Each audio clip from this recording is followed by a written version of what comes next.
উত্তরবঙ্গের জেলাগুলিতে উন্নয়নকে মনিটরিং করা, সিদ্ধান্ত নেওয়া এবং যত ধরনের প্রশাসনিক সহযোগিতা করা আধিকারিক এবং জনপ্রতিনিধিদের সেটা আমি করব। তাই আজকে আমি এখানে কাজে এসেছিলাম। আমার 3টে পর্যায়ে মিটিং ছিল। প্রথম হচ্ছে উত্তরবঙ্গের বিভিন্ন প্রশাসনিক আধিকারিক যা অনুমোদিত আমাদের প্রশাসনিক বর্গ দপ্তর থেকে। এখানে উত্তরকন্যা তৈরি হয়েছিল মূলত উত্তরবঙ্গের মানুষকে যাতে কলকাতা নির্ভর না থাকতে হয়।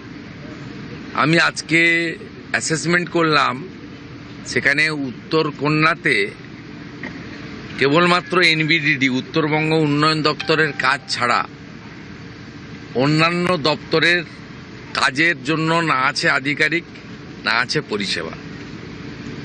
আমি এক্ষেত্রে কিছু সিদ্ধান্ত নিয়েছি যা সংবাদ মাধ্যমের জন্য নয়। চিফ সেক্রেটারি, হোম পাওয়ার, ডিভিশনাল কমিশনার যাদের যাদের যে দায়িত্ব দেওয়া হয়েছে, আমি দ্বিতীয় কাজ যেটা এখানে অ্যাসেস করেছি, 80% গ্রাম পঞ্চায়েত, পঞ্চায়েত সমিতি, জেলা পরিষদ, পুরসভা তারা পালিয়ে বেড়াচ্ছেন, অফিস করছেন না। একই অবস্থা জিটিএতে সভাসদরা করছেন। দেখুন, সরকারের শনিবার রবিবার নেই। সরকার মানে 24x7। সরকারের কোনো কাজ কোনো ব্যক্তির জন্য, কোনো রাজনৈতিক লোক বা জনপ্রতিনিধির জন্য আটকে থাকা উচিত নয়। তাহলে এবারে ভারতীয় জনতা পার্টির সরকার উত্তরবঙ্গ উন্নয়ন দপ্তরের বাজেট ডবল করেছে। 1000 কোটির জায়গায় 2000 কোটি করেছে। জিটিএর 180 কোটির টাকার বদলে 360 কোটি টাকা করেছে। এইমস দেওয়ার কথা হয়েছে, ক্যান্সার হসপিটাল বা অন্যান্য শিক্ষা প্রতিষ্ঠান দেওয়ার কথা হয়েছে, নতুন মেডিকেল কলেজ দেওয়ার কথা হয়েছে কালিম্পং, আলিপুরদুয়ার এবং বালুরঘাটে। হাসিমারা আর্মি এয়ারপোর্টকে কমার্শিয়াল এয়ারপোর্টের জন্য অ্যাডিশনাল জমি দেওয়ার কথা বলা হয়েছে। বালুরঘাট মালদা এয়ারপোর্ট চালু করার কথা এবং কোচবিহারকে আপগ্রেড করার কথা বলা হয়েছে। মালদাতে, দক্ষিণ দিনাজপুরে, কোচবিহারে ইরিগেশনের স্কিম নেওয়ার কথা বলা হয়েছে। ট্যুরিস্ট, ফরেস্ট এবং হর্টিকালচার, ফুড প্রসেসিং এক্ষেত্রে বিশেষ জোর দেওয়ার কথা বলা হয়েছে। সেই বিষয়গুলোতে যেভাবে পঞ্চায়েত, জেলা পরিষদ, জিটিএ, কর্পোরেশন, পুরসভা তারা অচল হয়ে আছে, সেক্ষেত্রে আমরা নির্দেশ দিয়েছি পলাতক পঞ্চায়েত প্রধান, জেলা পরিষদ এদেরকে শোকজ করতে। এরা যদি অবিলম্বে নিয়ম মেনে আধিকারিকদের সঙ্গে সহযোগিতা না করেন, যে ব্যবস্থা আইনে বলা আছে সেই ব্যবস্থা নিয়ে দ্রুত ফান্ড খরচ করতে হবে, ডিপিআর জমা দিতে হবে, টেন্ডার প্রসেস চালু করতে হবে। উত্তরবঙ্গ উন্নয়ন দপ্তরের 300টি প্রকল্পের কাজ অনগোয়িং আছে। এর মধ্যে সবগুলো স্কিমে বিডিওরা লোকাল এমএলএদের নিয়ে স্পট ভিজিট করবে, কাজের গুণগত মান ঠিক আছে কিনা। বাছাই করা 30টা স্কিম আমার জন্য একটা পাওয়ার পয়েন্ট প্রেজেন্টেশন তৈরি করবে। আমি নিজে ওই 30টা কাজ, পরের যে আমার ট্যুর হবে, সম্ভাব্য আমার ট্যুরের ডেট হচ্ছে 20 তারিখ, সেদিন আমি আবার সেই কাজগুলোকে মনিটরিং করব, নিজে দেখব। এই ধরনের বহু গুরুত্বপূর্ণ সিদ্ধান্ত নেওয়া হয়েছে। সবচেয়ে যেটা এসওএস ছিল, আমি কালকেই সিদ্ধান্ত নিয়ে আজকে এলাম, তার মূল কারণ হচ্ছে আগামী বন্যা। কোচবিহারে বাঁধ ভাঙে, বন্যা হয়, মেখলিগঞ্জ প্লাবিত হয়, জলপাইগুড়ি শহরের বহু ওয়ার্ড ওয়াটার লগিং হয়, মালদার মানিকচক, ভূতনি এবং রতুয়া ফুলুহারের জলে প্লাবিত হয়, বাংলাদেশ থেকে আসা জলে হিলি প্লাবিত হয়, শিলিগুড়ির এনজিপি এলাকা জলমগ্ন হয়ে যায়। তার সঙ্গে তো পাহাড়ে ল্যান্ডস্লাইড আছে, যা ইতিমধ্যে শুরু হয়েছে। এবং 2025-এর অক্টোবর মাসের ফার্স্ট উইকে যে ভয়ঙ্কর হড়পা বান হয়েছিল, বাঁধ ভাঙা বৃষ্টি হয়েছিল, মানে মেঘ ভাঙা বৃষ্টি, এতে প্রচুর মানুষজন মারা গেছিলেন। তার জন্য প্রিপারেশন ইত্যাদি আমাদের গুরুত্বপূর্ণ ছিল।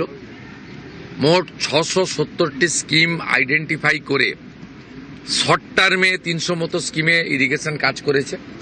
আর যেগুলো বর্ষার সময় কাজ করা সম্ভব নয় লং টার্মে, সেটা উইন্টারে আমরা কাজ করব নভেম্বর থেকে। দ্বিতীয়ত, সিভিল ডিজাস্টার ম্যানেজমেন্টের জন্য আমরা বলেছি প্রত্যেকটা জায়গায় ইউনিট তৈরি করতে। অতিরিক্ত 400 পুলিশ থাকছে পাহাড় এবং তরাই ডুয়ার্সে। যদি কোনো রকম ইনসিডেন্ট ঘটে এই মনসুনে তারা ঝাঁপিয়ে পড়বেন। অন্যান্য ইকুইপমেন্ট সরবরাহের কাজ ডিজাস্টার ম্যানেজমেন্ট কর্তৃপক্ষ করবেন।